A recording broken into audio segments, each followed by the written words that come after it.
O Palácio do Planalto avaliou que a retirada pelos Estados Unidos das sanções ao ministro Alexandre de Moraes, do STF, foi resultado do diálogo entre os presidentes Lula e Donald Trump. Confira agora os detalhes com Lucas Martins.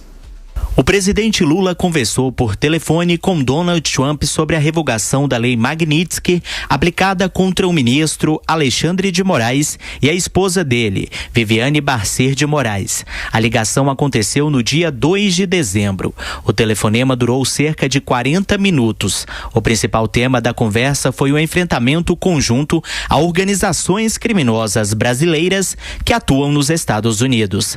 Segundo fontes do Planalto, Lula também tratou de temas econômicos, entre eles as tarifas de 40% que ainda recaem sobre produtos manufaturados brasileiros e, dentro desse contexto, reforçou a importância da retirada das sanções impostas ao magistrado do STF. Dias depois do telefonema, o governo brasileiro foi avisado pela Casa Branca que o pedido seria atendido.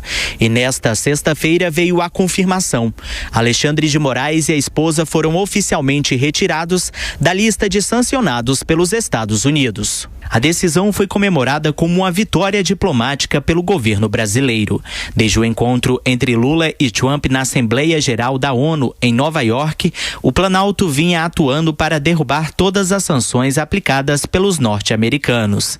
Em uma rede social, a ministra de Relações Institucionais da Presidência da República, Gleisi Hoffmann, afirmou que a retirada das sanções dos Estados Unidos contra o ministro Alexandre de Moraes é uma grande vitória do Brasil e do presidente Lula.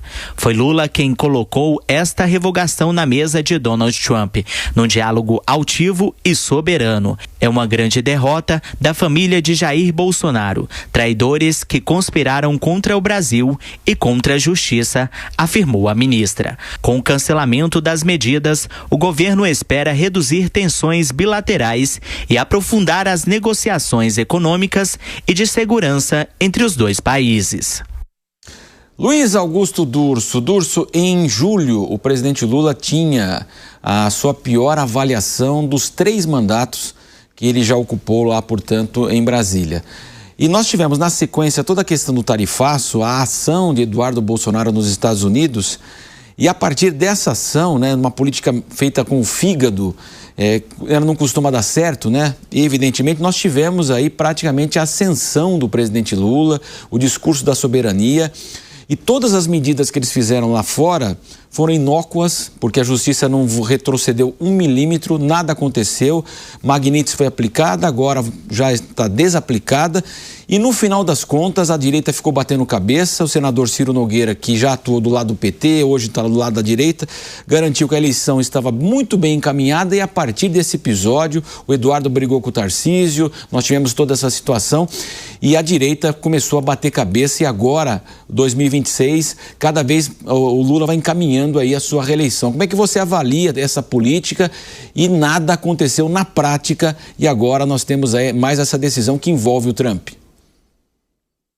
Olha, Marcelo, a minha avaliação sobre todos esses movimentos, ela está baseada, inclusive, nas publicações e nas manifestações desses líderes próximos a Jair Bolsonaro, ou próximos a Eduardo Bolsonaro, que era o grande articulador nos Estados Unidos dessas questões, inclusive tendo agora a votação da cassação por falta do seu mandato. Então as coisas estão piorando de fato para este grupo que há algum tempo atrás acreditava que esse tipo de interferência, esse tipo de sanção poderia ter a interpretação por parte do povo brasileiro que isso era culpa do governo que aqui hoje governa. Mas, na verdade, a leitura que se fez, ou pelo menos a interpretação que se dá pelas pesquisas, é que o povo viu que, ao final de tudo isso, quem defendeu o Brasil teria sido o Lula. E quem estava lutando contra, ou fazendo as coisas contra a própria soberania, seria Eduardo Bolsonaro. Essa, pelo menos, é a percepção das pesquisas.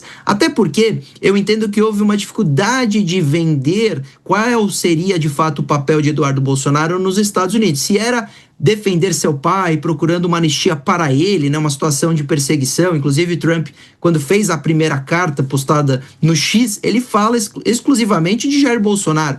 sendo que, na verdade, poderia ter sido feito em defesa a todos aqueles que foram presos no 8 de janeiro e que estão sofrendo penas muito elevadas, né? Absurdas em alguns casos. Mas isso se confundiu e aí a população começou a perceber ou notar ou ter essa percepção de que ali poderia ser algo muito mais particular, pessoal, do que em defesa do grupo. E isso pegou mal. Ao final, o Trump recuou, não só de parte das tarifas, mas agora da Magnitsky, etc. Ainda temos tarifaço, ainda temos, do ponto de vista econômico, um governo muito ruim, ainda temos muita coisa a se criticar no governo atual. Mas essas questões que hoje, ou que permearam por muito tempo, foram grandes responsáveis, lideraram o debate público político no Brasil, me parecem que ao final o saldo foi muito mais positivo para o Lula do que para o Bolsonaro. Até porque as coisas andaram paralelamente com relação ao processo que Bolsonaro foi condenado. Depois teve a questão da tornozeleira, que também pegou muito mal, que não se explica a razão porque Jair Bolsonaro teria colocado ferro de solda ali no aparelho.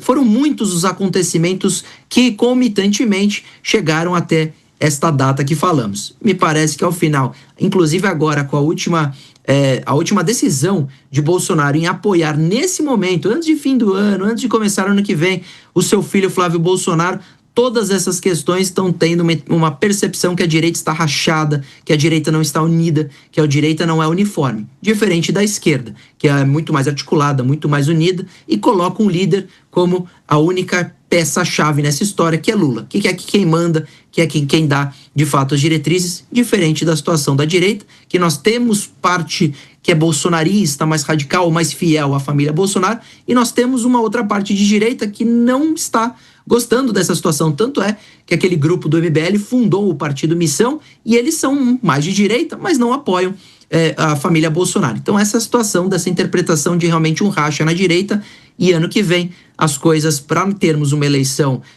igualitária, ou uma eleição que há possibilidade da oposição ter chance, as coisas precisam ser mais articuladas e mudar.